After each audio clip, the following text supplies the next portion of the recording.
পেতা সিলেট এক্ষুনি শুনবেন আমাদের স্থানীয় খবর। আসসালামু আলাইকুম। বাংলাদেশ বেতার সিলেট সংবাদ পড়ছি শাহনাজ পারভীন। নিম্ন আয়ের মানুষের সুবিধা নিশ্চিত করতে আগামীকাল থেকে ৬৪ জেলায় ট্রাক সেলে টিসিবি পণ্য বিক্রি শুরু হবে। এরই মধ্যে কার্যক্রম ৬ জেলায় চলমান আছে। নতুন করে ৫৬ জেলায় কার্যক্রম যুক্ত হবে। এই কার্যক্রমে ১ কোটি প্রান্তিক জনগোষ্ঠী টিসিবির পণ্য কিনতে পারবে। চলতি মাসের ১৭ তারিখের মধ্যে সব উপকারভোগীকে স্মার্ট কার্ড পৌঁছে দিতে জেলা প্রশাসকদের আন্তরিকতার সঙ্গে কাজ করার আহ্বান জানানো হয়েছে। সারা দেশের মতো সিলেটেও গতকাল পালিত হয়েছে বিশ্ব বন্যপ্রাণী দিবস। ২০১৩ সালের ২০শে ডিসেম্বর জাতিসংঘের ৬৮তম সাধারণ অধিবেশনে ৩রা মার্চকে বিশ্ব বন্যপ্রাণী দিবস হিসেবে ঘোষণা করা হয়। ২০১৪ সালে প্রথম এ দিবসটি পালন করা হয়। বিশ্বের বন্যপ্রাণী এবং উদ্ভিদকুলের প্রতি গণসচেতনতা বৃদ্ধি করা এই দিবসের মূল লক্ষ্য। এদিকে বিশ্ব বন্যপ্রাণী দিবস উপলক্ষে র্যালি আলোচনা সভা অনুষ্ঠিত হয়েছে গতকাল মৌলভীবাজারে। বন্যপ্রাণী ব্যবস্থাপনা ও প্রকৃতি সংরক্ষণ অধিদপ্তরের বিভাগীয় কার্যালয় থেকে বের করা হয় সচেতনতামূলক র্যালি। পরে একই স্থানে অনুষ্ঠিত হয় আলোচনা সভা। এতে সংশ্লিষ্ট বিভাগের কর্মকর্তা কর্মচারী সহ বিভিন্ন শ্রেণী পেশার লোক উপস্থিত ছিলেন। বন্যপ্রাণী ব্যবস্থাপনা ও প্রকৃতি সংরক্ষণ অধিদপ্তর এর আয়োজন করে। মানসিকতার পরিবর্তন, নিজেকে শক্তিশালী করে তুলুন, এই প্রতিপাদ্যকে সামনে রেখে সারা দেশের মতো সিলেটেও গতকাল পালিত হয়েছে বিশ্ব শ্রবণ দিবস।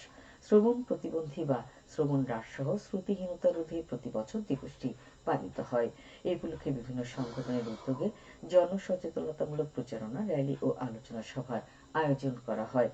দিবসটি উপলক্ষে সিলেট এম.এ.জি. ওসমানী মেডিকেল কলেজের নাক, কান, গলা ও হেড নেক সার্জারি বিভাগের উদ্যোগে র্যালি এবং বৈজ্ঞানিক সেমিনার অনুষ্ঠিত হয়েছে গতকাল। পরে অনুষ্ঠিত হয় আলোচনা সভা। অনুষ্ঠানে প্রধান অতিথি ছিলেন এম.এ.জি. ওসমানী মেডিকেল কলেজের অধ্যক্ষ অধ্যাপক ডাক্তার জিয়াউর রহমান চৌধুরী।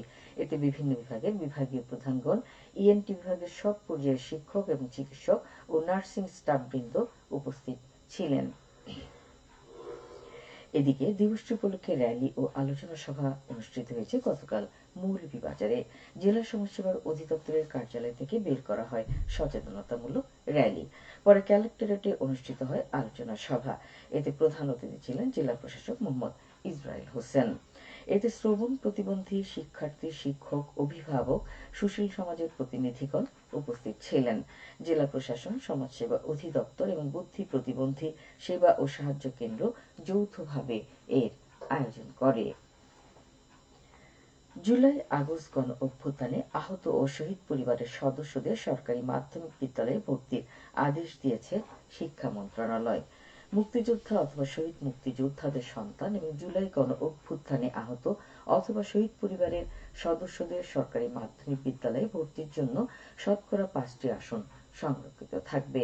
আসন নির্ধারণের ক্ষেত্রে সংশ্লিষ্ট প্রমাণপত্র অথবা গেজেটের সত্যায়িত কপি আবেদনপত্রের সঙ্গে সংযুক্ত করতে হবে এবং ভর্তির সময় মূল কপি প্রদর্শন করতে হবে।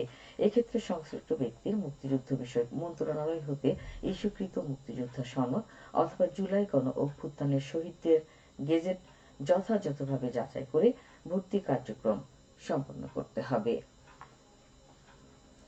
সিলেট নগরের বাজার ব্যবস্থাপনা সুষ্ঠু রাখতে রমজান মাসে জেলা প্রশাসন ও সেনাবাহিনী বাজার মনিটরিং কার্যক্রম পরিচালনা করছে। গতকাল নগরের কালীঘাট বাজারে এই মনিটরিং কার্যক্রম পরিচালিত হয়। জেলা প্রশাসক মোহাম্মদ শেখ মাহমুদ মুরাদের নেতৃত্বে পুলিশের পাশাপাশি সেনাবাহিনীও বাজার পরিদর্শন করে।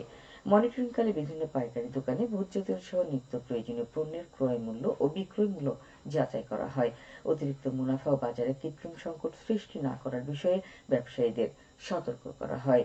একই সঙ্গে বাজারে পণ্যের ন্যায্য মূল্য নিশ্চিত করতে প্রয়োজনীয় ব্যবস্থা নেওয়ার ঘোষণা দেওয়া হয়।